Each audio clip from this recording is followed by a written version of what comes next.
আসসালামু আলাইকুম ভাই। ওয়ালাইকুম আসসালাম ওয়া রাহমাতুল্লাহি ওয়া বারাকাতুহু। বড় ভাই কেমন আছেন? এই তো আলহামদুলিল্লাহ, আল্লাহ পাক খুব ভালো রাখছে। আপনি কেমন আছেন? আলহামদুলিল্লাহ ভালো। ভাই আপনার নামটা কি? আমার নাম মোহাম্মদ নজরুল ইসলাম। বড় ভাই আপনি কি করেন? এই তো আমি ছোটোখাটো একটা জব করি টেক্সটাইলে। তাহলে আপনি ফ্যামিলিতে মেম্বার কতজন আছে? ফ্যামিলিতে আমার মাকে নিয়ে 8 জন, আমরা ভাই বোন 7 জন। ভাই 4 জন, বোন 3 জন। বোন 3টা বিয়ে হয়েছে, আর ভাই 4 জন বিয়ে করছি।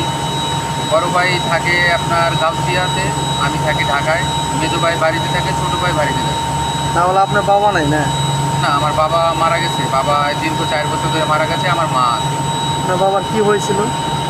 বাবা একটু অসুস্থ ছিল, তারপর হঠাৎ করে ব্রেন স্ট্রোক করে মারা গেছে। আহ, তাহলে আপনার বোনগুলো কি মানে বিয়ে দিয়েছেন নাকি? জি, তো আপনার বোন কি বিয়ে দিয়েছেন? হ্যাঁ, আমার বোন 3টা বিয়ে দিয়েছে। যাক, মাশাআল্লাহ। তাহলে আপনার জীবন কাহিনীটা ভাই একটু বলবেন? ভাই, জীবন কাহিনী বলে তো বহুত কিছু বলা যায়, কিন্তু বলেন না, একটু শুনি। বলতে গেলে রাত পুড়িয়ে যাবে ভাই। একটু বলেন ভাই দেখি। আচ্ছা, যখন শুনতে চাইছেন তাহলে শোনেন। হ্যাঁ। জীবন কাহিনী এইটাই, আমার পৃথিবীতে শুধু একজনই আছে, সে হলো আপনজন, সে আমার মা। হ্যাঁ। আমি মাকে নিয়ে সবসময় ভাবি। আর আমার ভাই বোন যারা আছে তারা ভাবে কিনা যেটা আমি জানি না, কিন্তু আমি সবসময় আমার মাকে নিয়ে ভাবি বেশি। আর মাকে আমার আমার বাপকে হারাই ফেলাইছি। আমি চাই না দুনিয়ায় এখন আমার মা বেঁচে আছে, আমি আমার মাকেও হারাইতে চাই না। কিন্তু আমার জীবন কাহিনী এইটাই যে জীবনে অনেক কষ্ট করে মানুষ করছে। আমার বাবা অনেক পরিশ্রম করছে আমাদের নিয়ে, কিন্তু পরিশ্রম করতে করতে সে দুনিয়ায় ত্যাগ করে চলে গেছে। আমরা এখন আছি, কিন্তু ইনশাল্লাহ আপনাদের দোয়ায় অনেক ভালো আছি, আল্লাহ ভালো রাখছে।